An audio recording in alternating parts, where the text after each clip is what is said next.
Esto es La Plaza de las Letras, un podcast literario. Hoy no hay cita, ni quimera, ni reflexión. Hoy está el gangoso. He vuelto.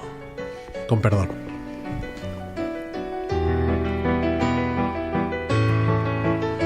Soy Aitor Pilán de Miguel y la plaza está más viva que nunca. Es un orgullo, un placer y una responsabilidad tener a dos compañeros que lo han hecho mejor de lo que ellos creen. Permítanme que les cuente una intrahistoria antes de presentarlos, mientras me miran clavando en mi pupila sus pupilas azules. Cuando a mí Plaza Radio me preguntó: ¿y tú no te harías un podcast de literatura? Dije, no. No, esto es así, no. Y luego, 2 o 3 días después, me fui a ver a Mamen. Y le dije, Mamen, he pensado que... Y la cara de Mamen fue como... Ah, y encima nos van a pagar. Dije, sí, Mamen, la idea es efectivamente que de aquí saquemos algo. Y había pensado también en contar con... Y Mamen dijo, sí, me subo. Pero yo no le había preguntado a Javier, porque daba por hecho que el sí de Javier lo tenía. Pero esto es real, Mamen, es así. ¿Qué tal? Pues estoy abrumada de darme cuenta de que llevamos 19 programas ya. 19 programas, efectivamente. Y parece que fue ayer. Pasada, y bueno, es que literalmente fue hace un año, más o menos, cuando os embarqué en esta aventura. Y yo creo que lo mejor de irse es precisamente volver, ¿no? Bueno, en este caso no, porque estaba mucho mejor de vacaciones, ¿eh? Yo os quiero, os adoro, pero nosotros no, ¿verdad, Javier? Yo estaba mucho mejor de vacaciones en Florida. Que no tenía el sí de Javier, pero Mamen ya me había dado el suyo. Y yo pensé, con el sí de Mamen, Javier está arrinconado. Entonces lo llamé un día, quedamos en un bar que tenemos relativamente cerca de casa, porque vivimos relativamente cerca en la misma ciudad. Y le dije, mira, Javier, que he pensado que es que tengo esta idea loca y es que no lo quiero hacer sin Mamen ni sin ti. Entonces, si tú me dices que no, el programa se cae. Y claro, me tuvo que decir que sí. La presión fue enorme, pero ¿cómo no iniciar un viaje con un escritor y periodista y con una librera? No sabéis, y os lo digo de verdad, y ahora os tuteo, no sabéis la inmensa suerte que tengo de que Miguel Miró, el director general de Ediciones Plaza, me dijera un día, ¿por qué te haces un podcast de libros? Pesado. No sabéis la suerte que tengo de haber pensado en ellos dos. Qué orgulloso estoy de vosotros, qué trabajazo habéis hecho. Confirmo oficialmente, con micro abierto, que no me necesitáis. La Plaza de las Letras somos los 3, pero también es muy importante saber que la Plaza de las Letras es más importante que nosotros 3. ¡Hala! Toma. Magnífico. Como siempre, Javier viene a mejorar las cosas. Es uno de sus dones que tiene también en lo personal. Capítulo 19. A la dirección de sonido está Néstor Giner. Esto es La Plaza de las Letras. Vamos con el clásico.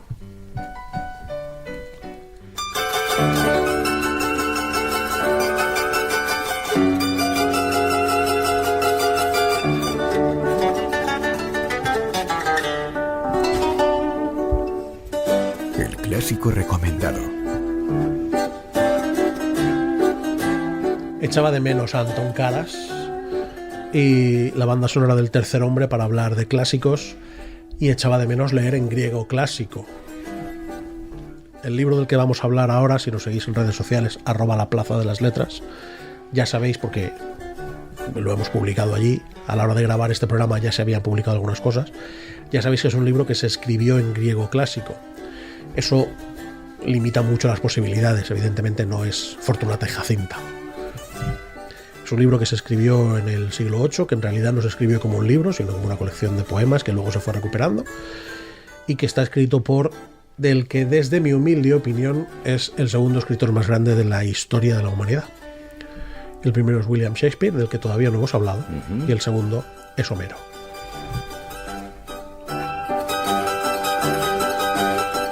ganas de charlar que tenía, que no me paro, ¿eh? Y aparte venimos con ese clásico que forma parte de tus tótems, ¿no? De tus fetiches, la Odisea. Sí, la Odisea de Homero, sí. No ¿Por sé qué, las Aitor? ¿Por qué forma parte de esas lecturas imprescindibles Pues para como ti? todo en la vida es mucho más vulgar de lo que acontece en una buena historia. En mi época de BUP, hace millardos de años, yo tuve la fortuna de estar 2 años seguidos, lo que era tercero y COU, lo que es primero de bachillerato y segundo de bachillerato ahora, dando griego en una clase en la que estábamos el profesor y yo. Muy bien, muy dinámico. Particular. Muy dinámico. Entonces, eran 4 horas a la semana porque yo era de letras puras. Entonces, yo me pasé durante 2 años 4 horas a la semana con el mismo profesor, que nos hicimos amigos. Hoy por hoy está en el Consell Valencià de Cultura. Quiero decir, es una eminencia, don Paco Llàcer. Ese fue mi profesor de griego durante 2 años. Me enseñó muchísimo de la vida, me enseñó muchísimo de Grecia. De ahí viene evidentemente mi amor a la cultura clásica helena, mi ligero y tímido dominio del idioma griego y mi amor por Homero y por todo lo que huele a Grecia en general. Sí que había una historia detrás. Pero es mucho más vulgar. Sí que había una historia. ¿Y qué es lo que hace, Mamen, qué es lo que crees tú que hace de la Odisea ese paradigma literario que lleva 3.000 años, casi 3.000 años vigente? Pues yo creo que es una historia que mezcla, por un lado, mitología. La mitología, bueno, está desde el principio muy presente, desde el momento en el que se reúnen los dioses y dicen qué van a hacer con nuestro protagonista para que regrese a Ítaca, a casa. También está presente el amor, está presente la guerra y, por supuestísimo, las relaciones familiares, amistosas. Mira, yo si me permitís, solo quiero leer cómo comienza la Odisea. Háblame, musa, de aquel varón de multiforme ingenio que, después de destruir la sacra ciudad de Troya, anduvo peregrinando larguísimo tiempo, en cuanto procuraba salvar su vida y la vuelta de sus compañeros a la patria. Y solo en esa frase ya recoge que la Odisea es una aventura que ocurre después de la Ilíada del propio Homero, después de esa aventura en Troya. ¿Se podría decir, Javier, que de alguna forma es una continuación? Yo creo que absolutamente. Sí y no. Venga. Sí y no. La Ilíada cuenta la guerra de Troya per se, en la que Odiseo tiene un papel casi tangencial. Es cierto. Y la Odisea no deja de ser la epopeya que transcurre entre que Odiseo, o sea, lo que tarda Odiseo en volver de Ilión, la antigua Troya, a Ítaca, que son 10 años. 20. Bueno, son 10 de terminar la guerra. 10 de guerra, y 10... pero el viaje de vuelta son 10 años. 10 años. Solo el viaje de vuelta son 10 años. 10 años en los que se encuentra en numerosas... Entonces es un spin-off de la Ilíada. Es un spin-off de la Ilíada, sí. Como siempre, Javier metiendo la pullita cinematográfica. Ibas a decir algo, Mamen, disculpa. A vosotros os perdono. En este viaje se encuentra, bueno, va bambando, como quien dice, de un reino a otro reino, y se encuentran numerosos personajes a los que les va contando sus batallitas. Les va contando todo lo que le ha pasado, lo que le ha ayudado a Atenea. ¿Sabéis quién era Atenea? La diosa griega de la sabiduría, que ayudaba a nuestro protagonista, Odiseo, a regresar a Ítaca. Y además también ayudó a que su mujer, Penélope, no cayera fácilmente en las tentaciones de todos los pretendientes que se le ponían por el camino, a los que ella intentaba esquivar a base de ponerles pruebas imposibles. Bueno, y con un ardid dignísimo. O sea, lo de Penélope también forma parte de otra de esos grandes temas de los que trata la Ilíada. Yo he puesto una línea aquí y trata o habla de los siguientes: amor, perdón, aventura, peripecia, obsesión, religión y paz. Esos son los grandes temas, yo creo, de los que habla la... Hace casi 3.000 años el propio Homero o bien recopiló o bien escribió todos los temas, está todo escrito desde él. De hecho, si te lees la Odisea y te lees el Hamlet y el Macbeth, te lo has leído todo. Todo, claro, te lo has leído todo.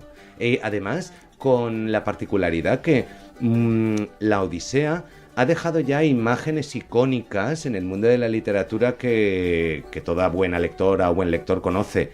el telar de Penélope, la batalla de Polifemo, los cantos de las sirenas, Que eso es épico. el arco, El arco. del propio Odiseo, del propio Ulises.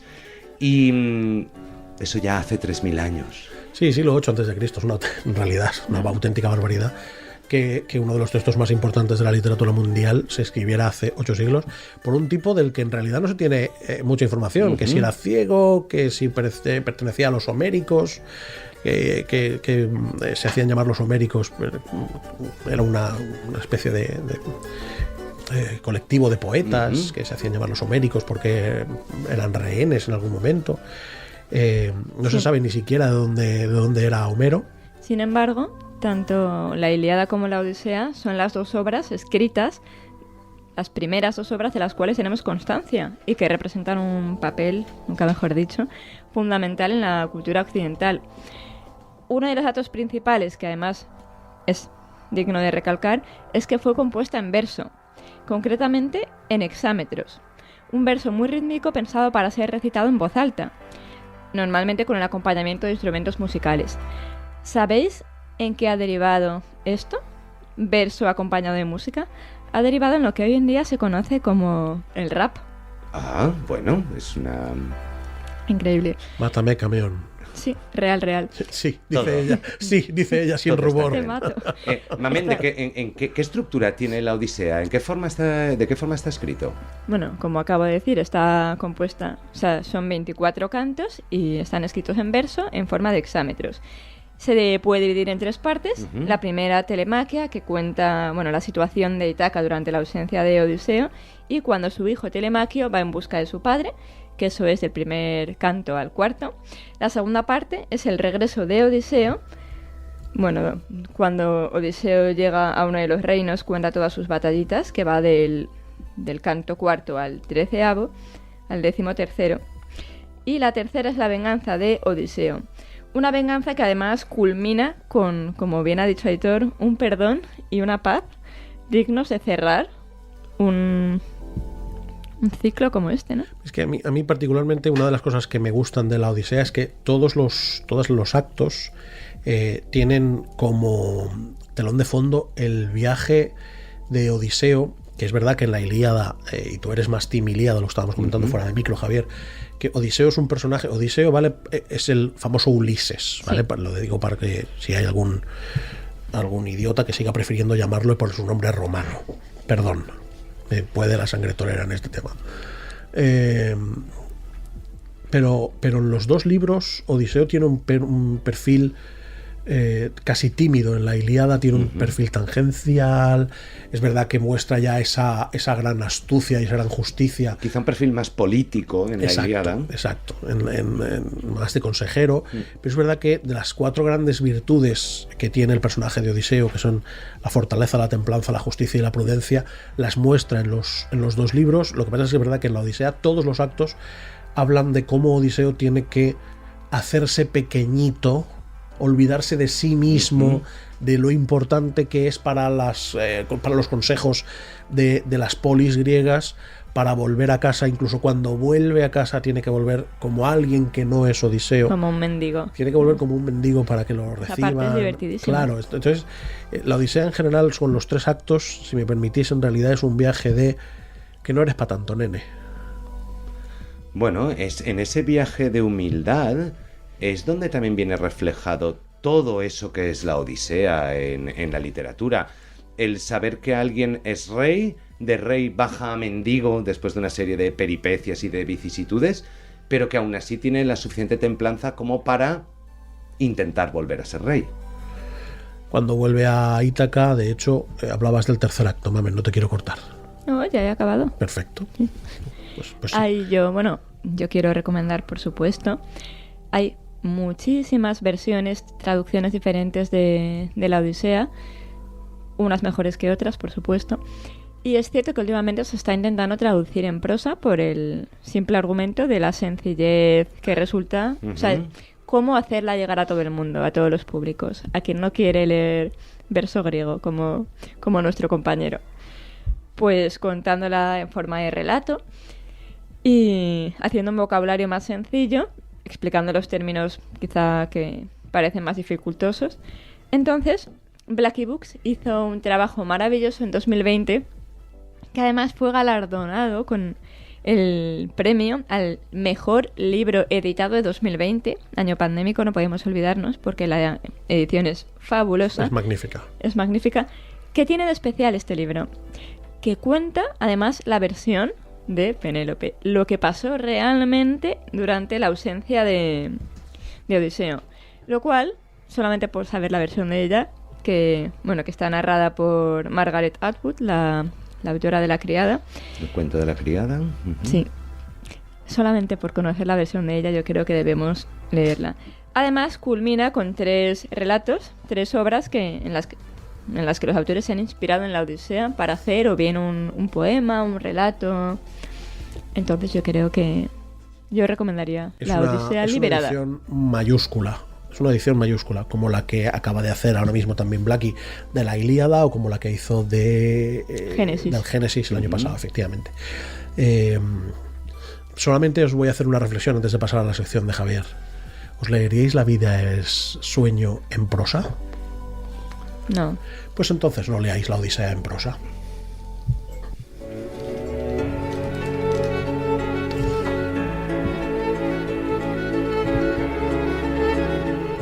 Ay, Javier, cuánto he echado de menos aprender. Bueno, tampoco es... Es un eufemismo, ¿eh? O sea... No, fíjate que esta sección tampoco tratamos de descubrir nada a nadie. Lo que sí creo que sí que tratamos es de agrupar ciertos conceptos para refrescarlos y que una vez todos agrupados tengamos una visión global mucho mayor sobre lo que es escribir, sobre lo que es contar. Fijaos, os voy a decir una frase y a continuación os voy a hacer unas preguntas. Venga. ¿Vale? Examen. ¿Preparados? Primer día, ¿eh? Primer día Voy y a hacer una examen. frase. Atentos. Un hombre de negocios se enamora de la prostituta a la que contrata para que le acompañe durante un fin de semana. Pretty Woman. He dicho que iba a hacer unas preguntas. Perdón. Me he sentido, Javier, cansado en Ilustres Ignorantes. En esa simple frase, ¿podríamos contextualizar en qué periodo de la historia se sitúa lo que vamos a contar? Sí, porque has dicho hombre de negocios. Muy bien. Si hubieras dicho empresario, eso es. Ahí ya. Pero un hombre de negocios, estamos hablando de 70, 80, 90, del siglo XX. ¿Creéis que estaría implícito el posible género que podría tener esta historia? Que solo con esa frase, ¿qué os sugiere? Narrativa. El género... una comedia, dramedia, donde pueden haber sentimientos... Una pamplinita, sí, una pamplinita. Encontrados, pero a la vez situaciones que pueden ser incluso graciosas. Bueno, sí, podría... un vodevil, venga, un vodevil. Podría inferirse. Un vodevil. ¿Y para qué público es? Para todos los públicos, y sobre todo femenino. Pues en una única frase se ha dejado claro para quién es, dónde se sitúa y de qué va Pretty Woman, por ejemplo. Pues eso... es una de las cosas que tiene que contener cualquier libro, cualquier historia. Una sinopsis que nos deje claro para quién es todo eso. Veréis, escribimos una novela, somos escritores, escribimos una novela y llega el momento de explicar de qué va. O bien para contárselo a alguna persona, o bien para incluirlo en la sinopsis de contraportada. Pero la realidad es que hemos estado tan metidos en la estructura, en la psicología de los personajes, en las referencias, en esos easter eggs que hemos querido meter para ver si se dan cuenta algunas personas muy metidas, que resumir todo eso en una frase, en un párrafo, es muy difícil para quien lo ha escrito. Es muy difícil hacer una sinopsis, ¿eh? Es muy de las cosas más difíciles a las que yo me tuve que enfrentar con mi novela, por ejemplo. Sí, es muy difícil recogerlo. Hay algo básico y es la falta de objetividad. Sí, eso es verdad. Eso es verdad. No deberíamos resumir nuestros propios trabajos porque es imposible ser objetivo. Una sinopsis vamos a pedirle, para cuando nos pongamos delante de ella, tengamos que hacerlo, estemos pensando, vamos a pedirle que contenga 3 elementos. Lo primero es que sea emocionalmente intrigante, que nos diga el género, que nos hable de alguien que quiere algo y alguien que va a tratar de evitar ese algo. Y la idea es que podamos imaginar los ingredientes que posee la historia. Peligro, amor, traición, guerra, aventuras. solo con ese párrafo. Que sea emocionalmente intrigante. La segunda, que contenga una imagen mental sugerente. Además de meterte en situación, nos tiene que dar una promesa de más. ¿Cómo va a acabar eso? ¿Va a vencer el bien? ¿Va a vencer el mal? Te hago una pregunta. Vamos allá. ¿Dónde está el bien y el mal en la prostituta del fin de semana? ¿Va a vencer un lado? ¿Va a vencer uno? ¿Va a vencer otro? No, si es porque te has metido tú solo en el jardín y quiero ver cómo sale. A mí, fíjate, si no supiera que es Pretty Woman y que la he visto 17 millones de veces, pienso que un hombre... De las 19 que la han puesto en la tele... Pienso que una persona, en este caso un hombre de negocios, que se enamora de una prostituta es alguien que está buscando el amor por encima de determinadas convenciones sociales, que le da igual el pasado de una persona, que solo mira hacia adelante. Entonces, eso puede ser para mí el bien. En ese caso, en mi mente puede ser el bien. Veremos, y que probablemente tenga compañeros de trabajo, haya algo que lo haga políticamente incorrecto, el que tenga una relación amorosa con una prostituta, o que los compañeros se rían de él, que puede ser el mal. ¿Quién va a vencer? Pues no lo sé, pero la sinopsis ya me lo ha planteado. Eres discípulo de Malebranche, entonces, que te decía que el mal es todo lo que signifique la ausencia de bien y que el bien es todo lo que signifique la ausencia de mal. Y ahí has dicho tú una cosa que es solo desde la bondad. Bueno, era solo en este ejemplo. Yo no soy ningún santo, Aitor, ¿eh? Lo sé. ¿A santo de qué? Y después que esa sinopsis nos hable de para qué público es la historia. Qué posibles referencias tiene, en qué periodo histórico se desarrolla, qué relaciones puede haber entre los personajes, y eso ya nos dice para qué público es. Fijaos que voy a leeros una sinopsis. La sinopsis que hemos leído antes es literaria, es cinematográfica, que nos podemos encontrar en cualquier web o en cualquier IMDb y demás. Pero ahora voy a leer una real de una novela. Las sinopsis, además, normalmente se dividen entre el logline y de qué va la novela. Y ese logline es esa frase gancho que trata de meternos dentro de la historia. Si salvas el cuadro, salvas el mundo, ¿no? Por ejemplo. Pero mirad, una novela cuyo logline es: en 1922, el nacimiento de un niño en Nueva York cambiará la historia del mundo un siglo después. ¿Qué nos trae eso a la cabeza? A mí me trae... Menudo siglo XX. A mí me trae historia del siglo XX, que me habla de 1922 y de un siglo después. Y el siglo XX me retrotrae a guerras, Guerra Fría, espionaje, cracks mundiales de crecimiento económicos, empresarial. No sé. Después de ese logline ya viene la sinopsis. Los servicios de inteligencia soviéticos diseñan para ese bebé el más audaz plan de espionaje jamás imaginado. Unos años más tarde, el sanguinario jefe de la policía bolchevique presentará este plan a Stalin, que se apropiará del operativo y lo convertirá en una misión personal. ¿Qué libro es, Mamen? ¿Vicente Valles? Ese es Operación Kazán de Vicente Valles. Mira que no me leo nunca ninguna sinopsis, ¿eh? Pero en esa sinopsis yo creo que nos han metido, la persona que la haya escrito, nos ha metido en la historia.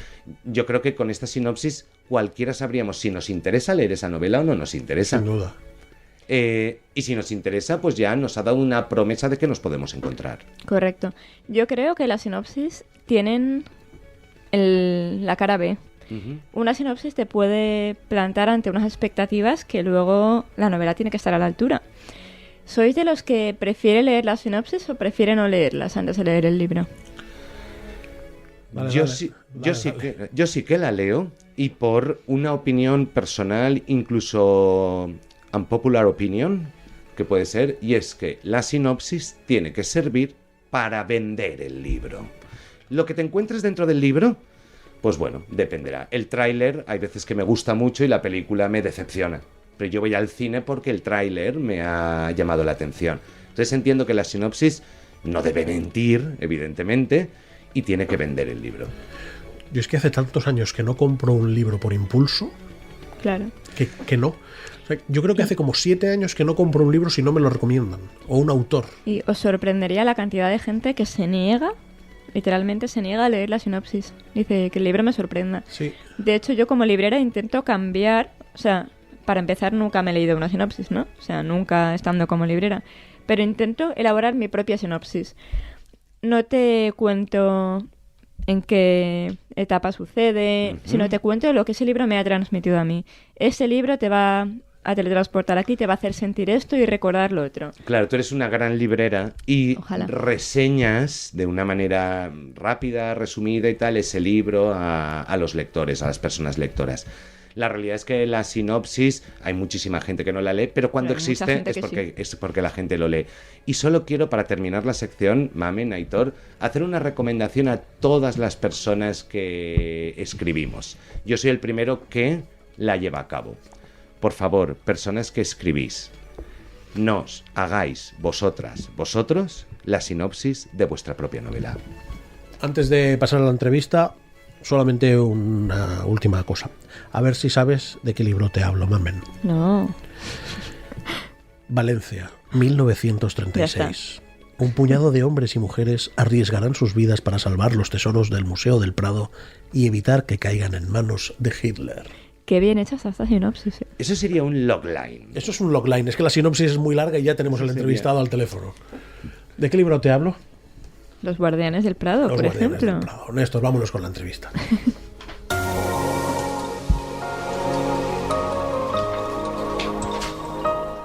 Nuestro entrevistado de hoy es una celebridad de las que pasan desapercibidas. Seguro que cuando pasea por su ciudad o por Callao, cuando está en Madrid, no lo paran por la calle. Pero es licenciado en periodismo y publicidad. Ingresó en Radio Clásica hace 15 años y en 2016 recibió el premio Ondas a Mejor Presentador y Programa por la Sinfonía de la Mañana, cuyos relatos han sido recopilados en 2 discolibros de éxito. En 2017 comenzó a escribir para Serzo la sección El Horizonte Quimérico y se ha convertido en un libro que es divertido, sorprendente y absolutamente inspirador. Él es Martín Llade y está con nosotros en la Plaza de las Letras. Hola, Martín. Hola, buenos días, ¿qué tal? Estamos encantados de que estés aquí. Una cosa que no he dicho es que además eres la voz del concierto de Año Nuevo. Sí, ¿no?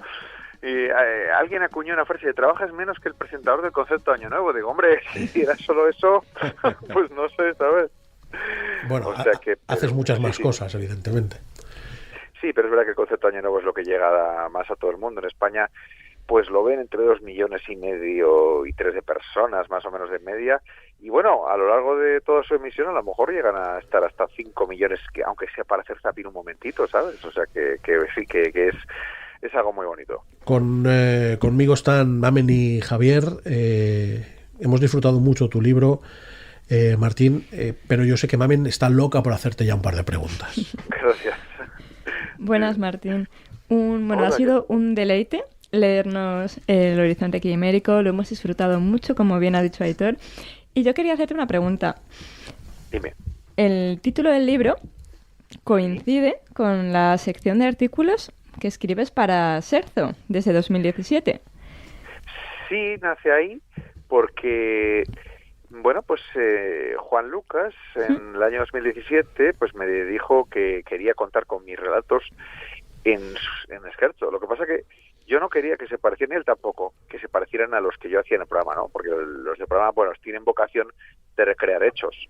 Sí. Entonces se me ocurrió, bueno, él le puso el título a la sección antes de que yo siquiera empezara a escribirla, porque es un ciclo de canciones de Gabriel Fauré.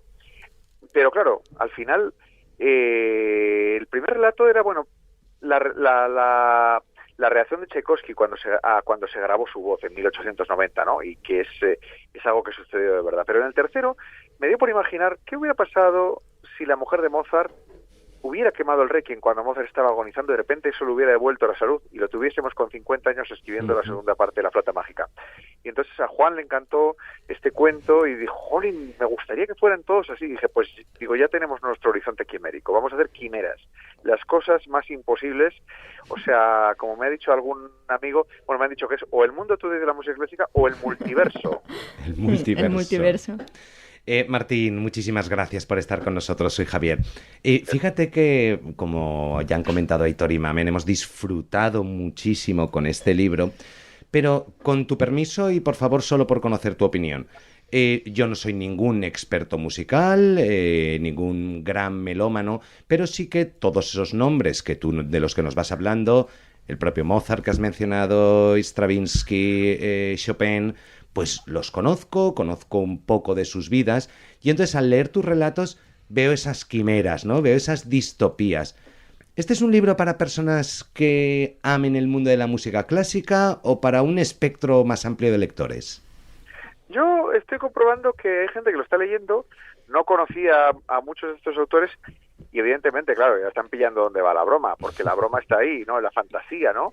Es decir, ni Chopin no existe, que es una de las premisas, sí, que es una invención de su amante, la escritora George Sand, ni Debussy se vuelve transparente y se lo lleva el viento, ni tampoco Albéniz fue un bandolero, un forajido en México a los 10 años asaltando diligencias, aunque sí que es verdad que lo asaltaron a él unos bandoleros, pero a mí digo, ¿y si hubiera mentido? ¿Y si realmente hubiera sido él el jefe de la banda, ¿no? Al final se convierte. Bueno, yo creo que el elemento sobrenatural, mágico, quimérico está ahí y creo que es fácil detectarlo. Y bueno, creo que sí que puede disfrutarse y entenderse sin ser melómano ni necesariamente haber escuchado de lo que se habla ahí. Pero si lo eres, hay muchísimos guiños y muchísimos chistes ahí metidos que un melómano captará, pillará enseguida. Hablamos de Debussy, hablamos de Chopin, hablamos de Mozart, porque en el Horizonte Quimérico lo que encontramos es una serie de relatos absolutamente fantasiosos y con una creatividad superlativa sobre un what if con protagonistas de la música clásica. Esto me lleva a preguntarme, ¿tú estás bien, Martín? Pues no lo sé, llevo más de 1000 relatos escritos para mi programa, para todas las mañanas, desde hace 8 años, y no sé, la verdad que a veces digo, lo más curioso es que mi sueño es escribir novelas, realmente solamente tengo una publicada y estoy con otra bien avanzado, pero realmente, claro, el relato es el día a día, entonces he adquirido pues mucha rapidez, mucha artesanía. A ver, evidentemente con un relato diario no creo que todos tengan pues el mismo interés, pero bueno, la verdad que estos de la revista, que son una vez al mes, me lo paso en grande con ellos, porque digo, es hacer gamberradas, pero luego me dice la gente, son parábolas en realidad, aunque esto no le haya pasado a este músico, sí que tiene sentido para explicar su obra. Hay un fragmento del relato de El mayor de los sinsentidos, donde te destapas como desconocedor, ¿no? de dónde viene tu propia inspiración y cuál es el hilo conductor que une toda esta locura de relatos, que dice así: todos ellos se perdieron en una lista de millones de nombres en la que la musicalidad de los suyos no bastó para romper aquella monotonía infinita. Supongo que a estas alturas pensarán los lectores que este relato es un completo sinsentido, más aún de lo acostumbrado en estas páginas. Pero, ¿no es acaso la guerra el mayor de todos los sinsentidos? ¿Por el fin de la locura? Sí, es que me parece increíble que, no sé, que llega 2022 y a las puertas de otra guerra mundial, o sopesando que sigue. Dices, ¿pero qué demonios pasa aquí? ¿Estamos tontos o qué? Sí. Es decir, yo no entiendo cómo demonios, después de lo que le pasó al mundo, o sea, hay gente que sigue queriendo eso. Y después que, no sé, dices, vamos, lo peor de todo es que ¿qué ganancia se puede sacar ello, además de destrucción, de muerte, de dolor? Ninguna. Y es más, es que ya lo dijo Einstein, la Cuarta Guerra Mundial será con piedras y palos, porque lo que quede después de una tercera, imaginaos. Yo he interpretado este párrafo como una reivindicación, ¿no? De que al final esta no es la locura es lo que está sucediendo en el mundo, que no nos damos cuenta. Escribir y plasmar historias en el papel inspiradas y basadas en personajes conocidos no es más que la salida, ¿no? La vía de escape a todo esto que sucede en el mundo. Sí, estamos, y además, no sé, la verdad que la década de los 20, decíamos, los locos años 20, digo, madre mía, la que se nos ha venido encima, empezó con el coronavirus, sigue con esto, ya lo digo, la historia se repite, pero es más, es como una mala copia de sí misma, dices, pero con todo lo que hemos visto, nos educaron a todos, nos concienciaron para que repudiásemos esto, para que repudiásemos eso que en el pasado había llevado a la gente a alistarse a la Primera Guerra Mundial como si fueran de merendola campestre. Sí. Decía, eran unos inconscientes. Y bueno, ya después de la Segunda, y bueno, máxime que en España, que nunca hemos sido precursores de casi nada en los últimos 100 años, de eso sí, de la destrucción de la Segunda Guerra Mundial fuimos tremendamente precursores con la nuestra, ¿no? Entonces, cuando hay gente es que esto no arregla una guerra, dices, pero ¿qué clase de descerebrado puede decir una cosa así? ¿No? O sea que... Martín, a mí como escritor ha habido una cosa que me ha llamado poderosamente la atención y me ha hecho disfrutar muchísimo más de tu libro, y es que todos esos relatos, como tú bien nos has dicho, pues pueden componer multiversos, what if, distopías, como le queramos llamar. Pero hay un componente de realismo mágico en todos ellos que me lleva a etapas lectoras muy felices de mi vida. Me alegra mucho que me lo digas. ¿Tú te das cuenta de que la mayor parte, si tú paras a una persona que lea bastante, ¿no? Uh-huh. Y le dices, ¿cuál es tu libro predilecto? A ver, es difícil escogerse, pero muchas veces la gente te dice, pues 100 años de soledad. Por ejemplo, claro. ¿Por qué demonios disfrutas tanto con este libro? Y sin embargo en España parece que, no digo que no haya autores de realismo mágico, uh-huh. pero en España tuvimos una tradición surrealista maravillosa. En los años 30 y 40 sí. Tuvimos a Venceslao Fernández Flórez, tuvimos a Jardiel Poncela, a Miguel Miura. Bueno, el surrealismo, el símbolo del surrealismo en el mundo es Salvador Dalí, no lo olvidemos. Y eso que es un movimiento que nació en Francia. Y dices, nosotros que teníamos el surrealismo a gala, Álvaro Cunqueiro en Galicia, ¿no? Y luego de alguna manera pues hubo un trasunto ahí que es el realismo mágico latinoamericano. Y nosotros nos hemos quedado empantanados en un realismo que parece pues una rémora de la posguerra o incluso del ese gigante maravilloso que a mí me encanta que fue Galdós en el 19, ¿no? Uh-huh. Dices, pero ¿por qué demonios estamos? Además, es un realismo deprimente, es un realismo deprimente el que nos circunda. Dices, la realidad puede ser sorprendente porque a todos nos pasan cosas que si las cuentas no te las creen, ¿no? Y sin embargo, no sé, creo que hay una tendencia a una realidad en la que, no sé, andamos perdidos, aislados, incomunicados, paradójicamente, aunque estemos en la sociedad con más medios de comunicación y vías de acceso de la historia, ¿no? Bien, a ver, yo respeto eso, porque al final no importa lo que cuentes, sino cómo lo cuentes, ¿no? Pero yo reivindico la fantasía, el poder creativo y la imaginación, porque la imaginación es el pilar principal sobre el cual reposa no solo la literatura, sino todas las artes. Me parece magnífico que hayas hablado de surrealismo porque la entradilla a la pregunta que te voy a hacer, que ya te digo que no va del libro, la entradilla que te voy a hacer habla precisamente del surrealismo. En los últimos 2 años en España hemos tenido, creo que, 2 grandes libros surrealistas que son, desde mi manera de ver, con mi opinión no solicitada, por cierto, herederos de Poncela y de Cunqueiro, que son Los años extraordinarios de Rodrigo Cortés y El horizonte quimérico de Martín Llade. Y dentro de ese surrealismo, y ahora voy a pasar a tu faceta televisiva o musical, Martín, permíteme la digresión, ¿a ti no te parece un poco surrealista que no sea Muti siempre el que dirige el concierto de Año Nuevo? Bueno, a mí me parece surrealista cuando me entrevistan todos los años por el concepto de Año Nuevo, ¿no? ¿Estás nervioso? Bueno, sí, estoy nervioso, sí, porque evidentemente eso tiene más resonancia que cualquier otra cosa que yo haga, ¿no? Pero me preguntan por el programa, digo, ¿y qué queréis? Digo, son valses y polcas, ya está. En eso consiste y es maravilloso, porque es una música para ser más feliz, es una música sin grandes complicaciones, pero ojo, que hay que saber interpretarla también, ¿no? Entonces, bueno, lo que me parece surrealista es que, claro, sea tan conservadora la Filarmónica de Viena a través del Sermés. No entiendo. Quiero decir que, bueno, aparte de que los 2 conciertos que dirigió, pues se le tuvo por bastante discreto, ¿no? No digo que malo, porque evidentemente la Filarmónica de Viena no va a llamar a un mal director, ¿no? Pero discreto, quizás, ¿no? Tú piensas, es verdad, Muti, yo he hecho 2 con Muti y es el que más me ha gustado con diferencia. Sí, a mí también. Qué poderío, qué fuerza, qué personalidad, ¿no? Qué capacidad de transmitir el nervio de esas obras. Entonces, me estaba acordando de la pieza de los cuentos de los bosques de Viena, que fue el primero que yo hice, y estaba una tañedora de lira, y era una preciosidad. Bien, me parece increíble que quizás, no sé, vaya siempre tan sobre seguro. ¿Por qué no se arriesga y busca gente quizás no tan conocida, más joven? Y bueno, ya que estamos, oye, nunca ha habido ninguna directora al frente de este concierto. Yo pienso que, y esto no es una cuestión de cuotas, es una cuestión de justicia. Debería haber una, porque hay estupendas directoras ahora en el mundo. A ver, y acabamos. Yo quería felicitarte, Martín, por un relato que me ha gustado especialmente, que es el de 7 días sin hacer nada. Que narra, pero que es fantástico, que narra el confinamiento, se podría decir, de un niño de 11 años, donde podemos ver cómo aflora el talento en una mente que se resigna a veces a dejarlo salir. Quería preguntarte si este relato está escrito antes o después del confinamiento. No, ese relato es anterior. ¿Anterior?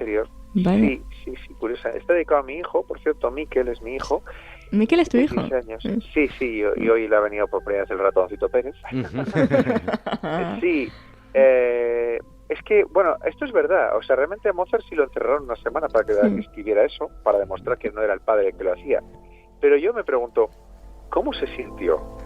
Entonces, claro, eso sí, ya todo, como yo reparto esos días, es una invención pura y dura. Pues describes perfectamente el comportamiento de un niño, o sea, perfectamente. Sí. La resignación, cómo el talento al final acaba saliendo solo. Me gustó muchísimo. Gracias. Yo soy una cosa, agradezco que en tiempos de Mozart no existieran las videoconsolas. A lo mejor nos lo hubieran arruinado, ¿eh? Pues sí.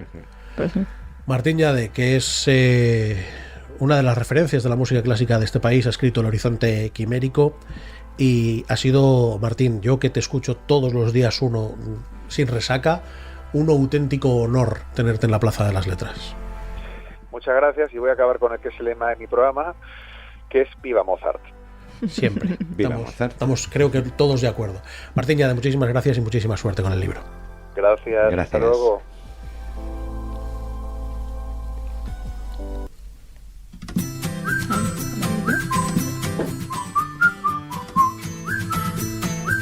Tenía ganas de aprender de nuevo con Javier, pero claro, también tenía ganas de la música de orquesta, coro, confeti y fueguito para tostar unos marshmallows de Mamen. Aitor, ¿sabes qué me pasa con esta sintonía No. de la reseña de Mamen? Que me dan ganas de silbarla y entonces me contengo para que no se oiga por el micro. Pero creo que el próximo día la voy a silbar a la vez que suene. Sí. Espérate una cosa, espérate un momento. Néstor, ¿la puedes poner desde el principio? Javier, sílvala. Ah, fantástico, fantástico.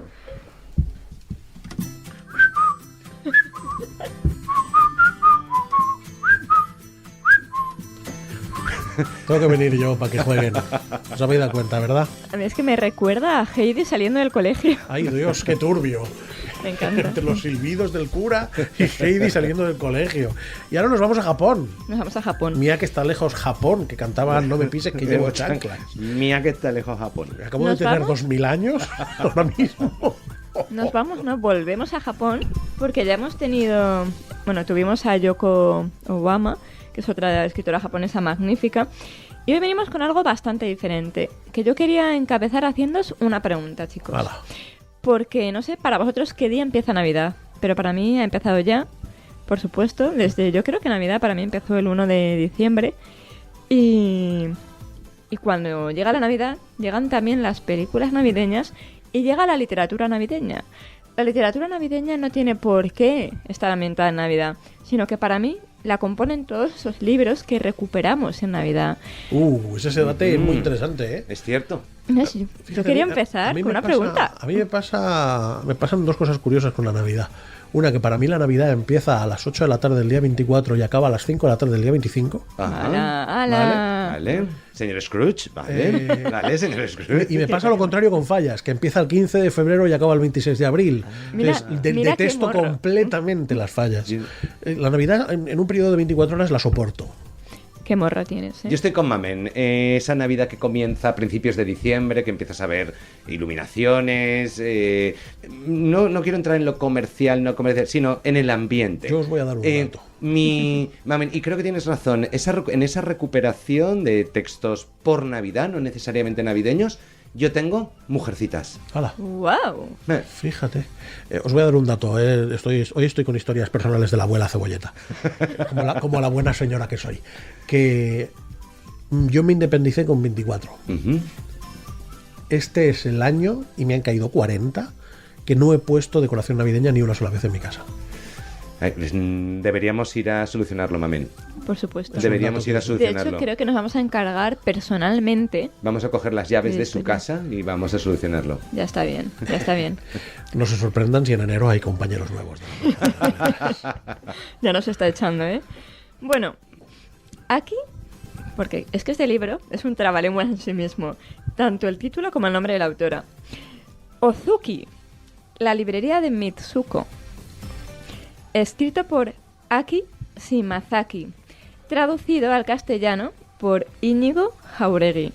Sí, sí, esto es un trabalenguas, Mamen. Sí, pero- Esto es un trabalenguas. Pero con la tabarra que os voy a dar con el Ozuki no se os va a olvidar ya más. Ajá. ¿Qué es un Ozuki o qué es Ozuki? ¿Qué es un Cuéntanoslo, Ozuki? por favor. Un Ozuki es una mezcla, ¿no? Entre un racimo, una planta, una fruta, con unas propiedades especiales que se utilizan entre muchas funcionalidades, como, bueno, simboliza la esterilidad ahí en Japón. Eso va a tener importancia en esta novela. Esta novela de 135 páginas Cortita. que Qué aprovecha. cortita. Muy bien. Súper cortita, además, deliciosa. 135 páginas que os traigo para la Navidad. Porque yo creo que la Navidad implica un determinado tipo de historias. Historias entrañables, al mismo tiempo intensas. Y sobre todo que tienen como núcleo la familia. Ujú. Yo creo que esas podrían ser un poco las características, ¿no? Aunque suele relacionarse también con historias muy largas. Por ejemplo, yo quería decir que Toda una vida es un libro navideño. Sin embargo, he decidido traer esta novela porque me parece maravillosa. Y vamos a empezar a hablar de ella, ¿no? Venga, al lío. Ozuki, la librería de Mitsuko. Publicada en 2015 en Montreal, Canadá, donde la autora se muda a sus 37 años. Bueno, la autora nace en Gifu, en Japón, en 1954.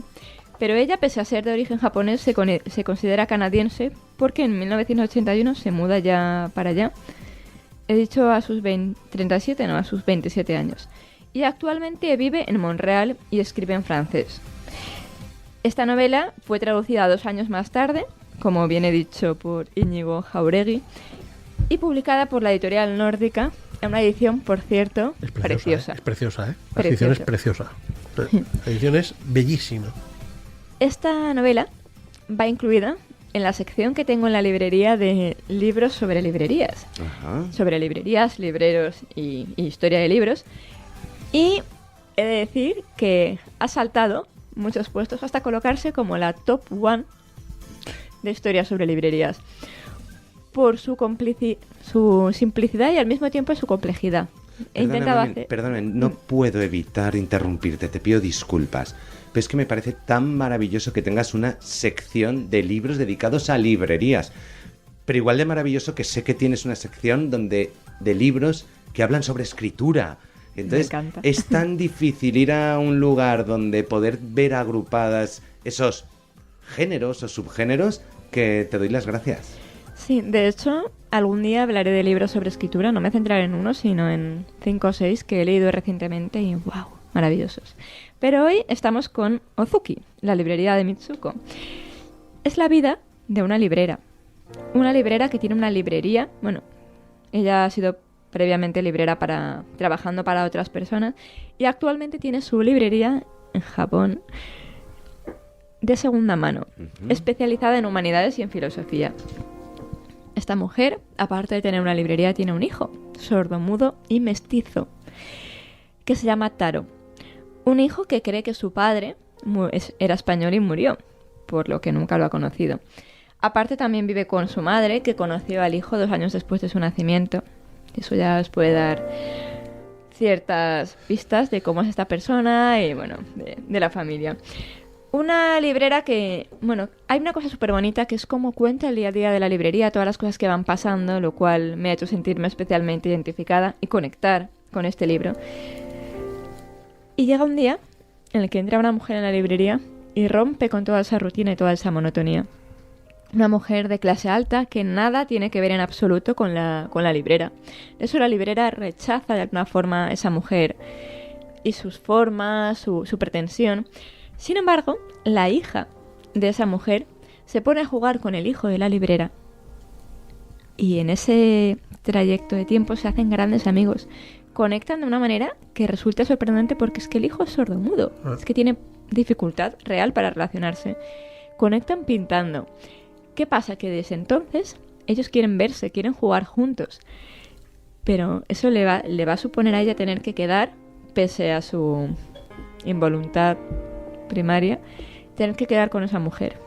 Y ahí empieza una historia que no sé si es de terror,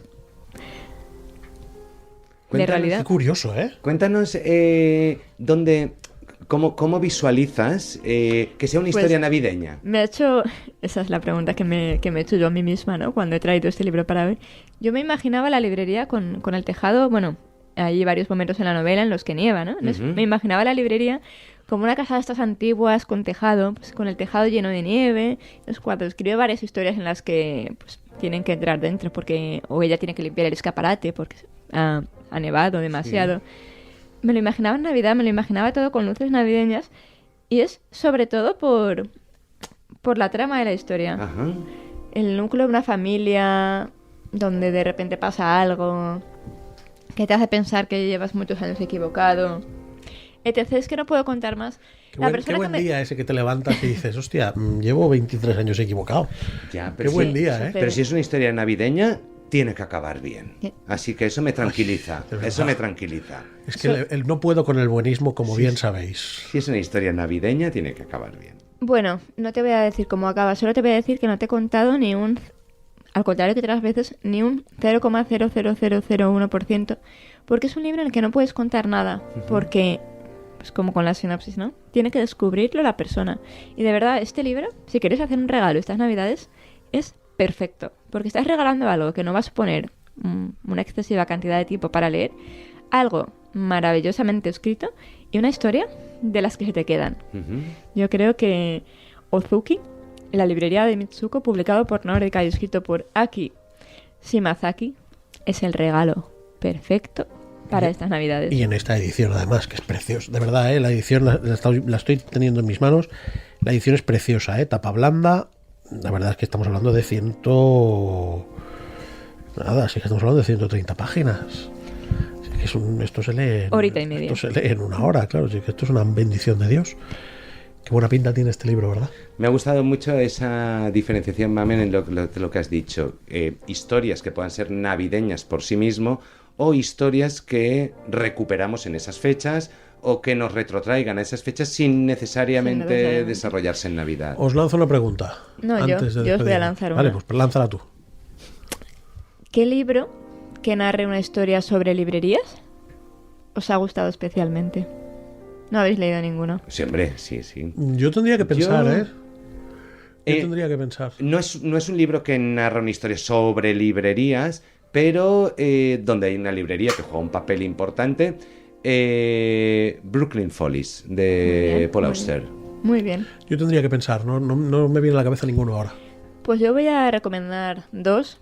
Además, me voy a pasar al humor, porque creo que la intensidad ya la hemos dejado aquí, ¿no? Ya podemos saltar a otra cosa, que es el libro de Rialto 11, donde Belén Rubiano nos cuenta la historia de su propia librería, aunque el final no acabe bien. Javier, lo siento. Y luego otro, que es un libro que son conversaciones, que se llama Cosas raras que se oyen en las librerías, de Jen Campbell, publicado por Malpaso Ediciones.